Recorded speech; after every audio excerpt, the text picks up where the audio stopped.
Hi there ladies and gents, and welcome to another Hex video. Today I'm going to be talking about a few economic issues that we'll face in Hex, Hexonomics if you will, and we'll see if we can try and maximize our returns. So I'll get straight into it. How are we going to stretch our dollar as far as possible when it comes to Hex? Essentially, there are three major parts to this.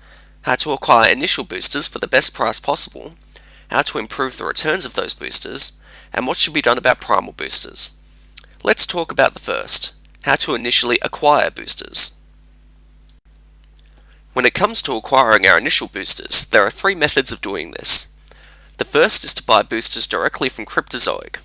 While we do get boosters that have a chance of turning into primals this way, it also means we are paying the maximum possible cost of a normal booster, which is $2. The second method is to join the VIP program. For $4 a month, you get a booster a week. Essentially, over the course of a year, this averages out to be 92 cents per booster, which is a good price, especially considering they can turn into primal boosters. The third way is to buy boosters off of other players. While it's possible that someone will sell some for gold, the PvE currency, this is unlikely, and generally you'll have to spend platinum, the PvP currency. The only thing we really know about how much they'll sell for at this point is that they'll definitely be under $2, otherwise you'd just buy straight from crypto. Depending on supply and demand, it's technically possible that they could sell for less than VIP boosters, but I expect demand to be high enough regardless of supply that they should always be more than $1. So what's the verdict when it comes to buying boosters? First, sign up to the VIP program. It's a great injection of boosters for the small cost you put in. Beyond that, buy them off other players, preferably if and when the price dips. While the crypto direct boosters do have that chance of becoming a primal, it won't be enough to offset the savings you'll make by purchasing from other players. While the cutoff point for auction house boosters can't be determined until we know the chance of getting a primal instead of a normal booster, at this point I'd say that you probably shouldn't consider buying off the Hex store unless the auction house prices get to around $1.80 to $1.90. To sum up, first join the VIP program, then buy boosters off other players. Now let's talk about what we can do to improve the returns of those boosters. In the previous section, we talked about how the VIP program could get us a booster a week, and that those boosters average out to cost about 92 cents each over the course of a year. What if I told you that after acquiring some initial boosters, you could then invest those boosters in such a way that you'll be able to reliably get more boosters at an average rate of only 67 cents each? Would you believe me, or think I'm trying to pull a fast one on you? Well, believe it, it's true, and I'll explain how it's done. The key to the whole process is drafting. When it comes to drafting, the only cost is the $1 entry fee. You also have to pony up 3 booster packs, but you get to keep every card you draft, and if you're desperate you can force yourself to get at least 3 rares, so there's no cost there. However, each draft has prizes. To quickly touch on the different kinds of drafts, there will be a Swiss format draft, where you always play 3 matches. There will be a top 4 queue, where you're out of the tournament as soon as you lose a match, and the top 4 players take home the prizes. There is also a top 2 queue, which functions in the same way as the top 4 draft, except that only the top 2 players walk away with the boosters. While I must confess that to my knowledge we only have one piece of confirmed information regarding price structure, we can make a very solid estimation as to the overall price structure thanks to that one piece of information. That information is that Cryptozoic has confirmed that in the Swiss draft everyone that wins at least one match will win prizes. Let the deduction begin! So with the Swiss draft, everyone that wins at least one match will enter price calculations. However, in the interest of fairness, it would not be fair for a player who wins one match to earn the same amount of prizes as a player who wins 2 matches. Likewise, it would not be fair for a player who wins 2 matches to earn the same amount of boosters as a player who goes through undefeated. As such, it's incredibly likely that the price structure will be 1 booster per win. Now, in a top 4 draft, the top 4 players have 3, 2, 1 and 1 wins respectively. These players must win more boosters than they would from winning the same amount of matches in Swiss. Otherwise, Swiss is always the better option, as a first round loss in Swiss doesn't cut you off from price calculations like it does in the top 4 queue. As such, we can work out that the minimum price structure for the top 4 queue will be 4, 3, 2 and 2 boosters respectively. It is very possible top place will get 5 boosters though, so that the top 4 queue has the same expected value, that is the same prize pool of 12 boosters as the Swiss draft.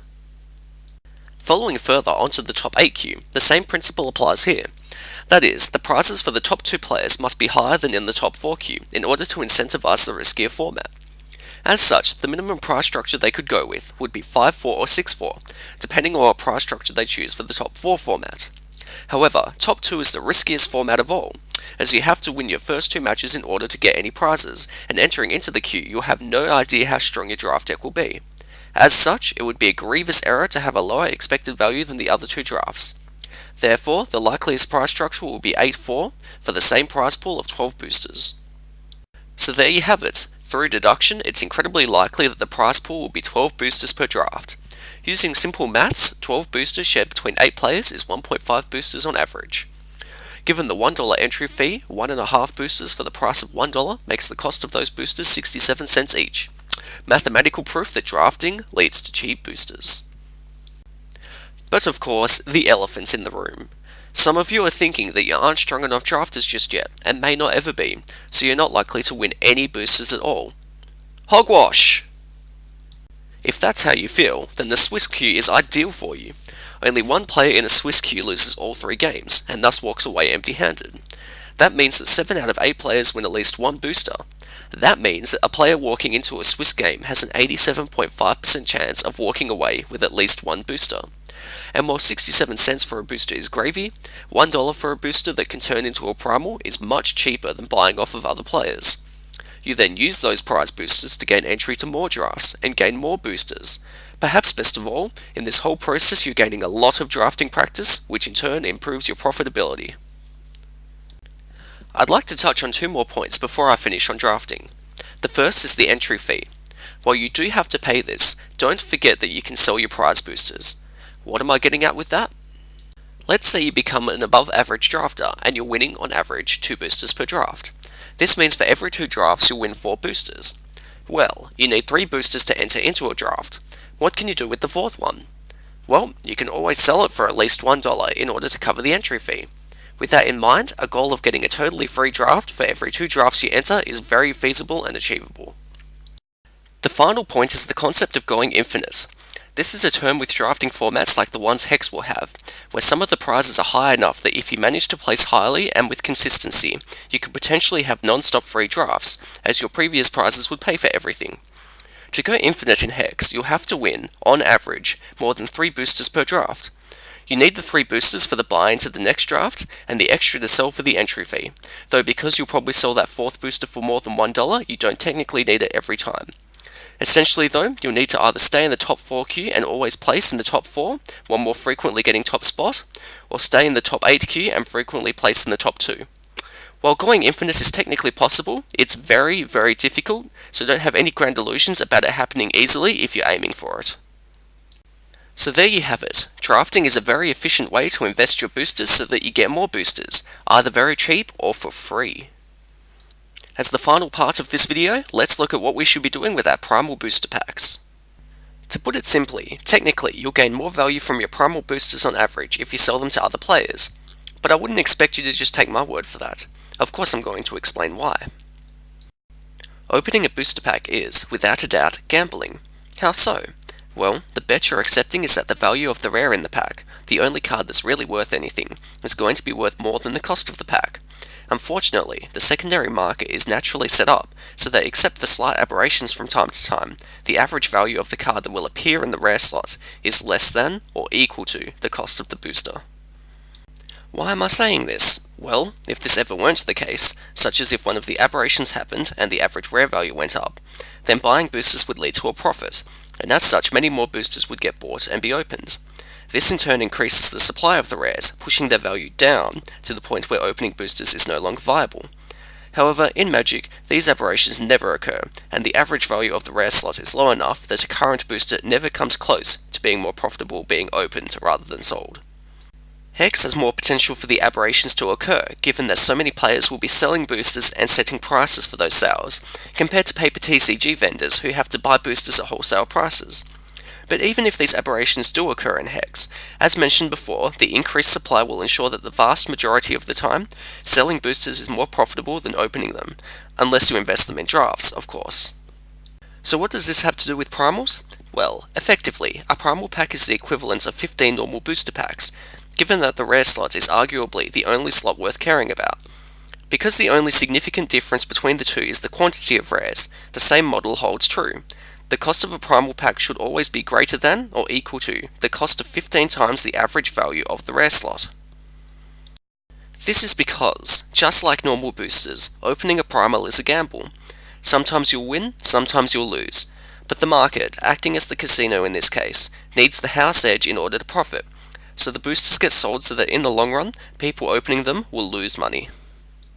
However, primal boosters are much more volatile than normal boosters in terms of the appropriate price to buy and sell them for, given that they're worth 15 times as much as normal boosters. A small shift in the average value of the rare slot in a booster will be magnified 15 times for a primal pack. Essentially, be wary of when you sell it. Sell it when the average rare value goes up, not when it's at a low. At the end of the day though, figuring out what you should be selling a primal pack for is, in my opinion, a bit of a chore. You have to work out what each card that can appear in the rare slot is worth, and then weight them by rarity, as legendaries will appear less often than rares. While it is a gamble, the sheer convenience of opening the primal does make opening them a fair option. So what am I trying to say? There's no right or wrong answer here. Technically, on average, selling a primal should yield slightly higher returns, but what you make up for in platinum may be lost in inconvenience. Whatever you decide to do with your primals, don't feel like you've done the wrong thing. So, to sum up everything we've gone through today. 1. Join the VIP program. 2. If you need to buy more initial boosters after that, buy them off of other players unless their selling price is over $1.80. 3. Invest your boosters into drafts in order to acquire more boosters at a very cheap rate. 4. If you're unsure of your drafting skills, stick with Swiss, which gives you an 87.5% chance of winning at least one booster. And 5. While selling a primal will lead to slightly higher profits, opening a primal is not wrong either due to the convenience factor.